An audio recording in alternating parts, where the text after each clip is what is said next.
Matinding hirap din ang pinagdaanan ng 2014 bar top notcher na si Irene Alcobilla bago nakapagtapos, kaya itinuturing ng araw niyang milagro ang pagpasa sa pagsusulit.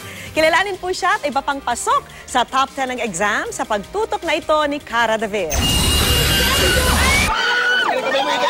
Parehong laki sa hirap ang top 1 at top 3 ng 2014 bar exams. Si Irene Alcobilla ng San Beda Law School, iginapang ng mga kapatid niyang OFW para makatapos sa pag-aaral. Nasawi ang nanay at kapatid ni Irene nang humagupit noon ang Bagyong Frank. Tubong antike, simple lang ang pangarap ni Irene ang maging abogado para maibalik sa pamilya ang tulong na ibiniyaya sa kanya. Kaya ganun na lang ang kanyang pasasalamat sa Panginoon nang malaman niyang siya ang top-notcher ng bar exams. Miracle. This is a miracle. Sabi ko ganito. Kasi hindi ko naman talaga I mean, lahat naman kami nangangarap na sana makapasok man lang, bonus, ganyan. Pero yung top 1, hindi talaga yun yung parang pangangarapin mo lang. Tubong dinalupihan Bataan naman ang top 3 ng bar exams na si Sandra Magalang ng University of the Philippines. May kapansanan sa kanyang mata si Sandra nung siya'y bata pa.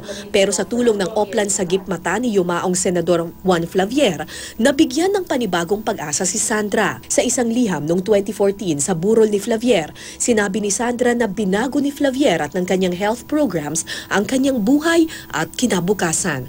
Kaya ngayong magiging abogado na siya, walang ibang pangarap si Sandra, kundi ang mapaglingkuran ng gobyerno at ang lipunan na minsang umakay sa kanya sa hamon ng buhay. Public school education ako from grade 1 until law school, until finishing law school. So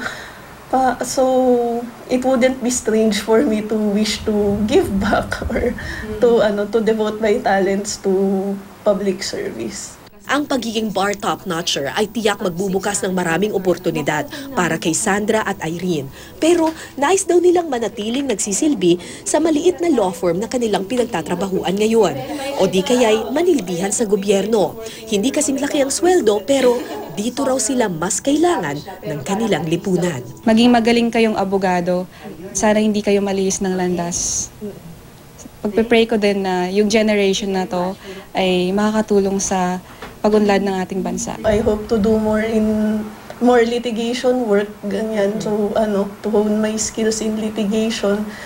And probably in the far future, I hope to enter the academy. Nakakaluwag man sa buhay ang bar top 2 na si Christian Drilon ng Ateneo de Manila University, nais pa rin daw niyang maglingkod bilang isang public servant. Pamangkin siya ni Senate President Franklin Drilon, pero wala raw siyang balak pumasok sa politika. Sa halip, mas gusto niyang maging isang litigation lawyer at makapagturo sa kanyang alma mater. I would want to serve in government, but not as a politician. I don't think I can handle everything that goes on inside the world of politics. But I think I would do better as an appointed official, maybe in the judiciary. Cara David, Nakatutok, 24 Oras.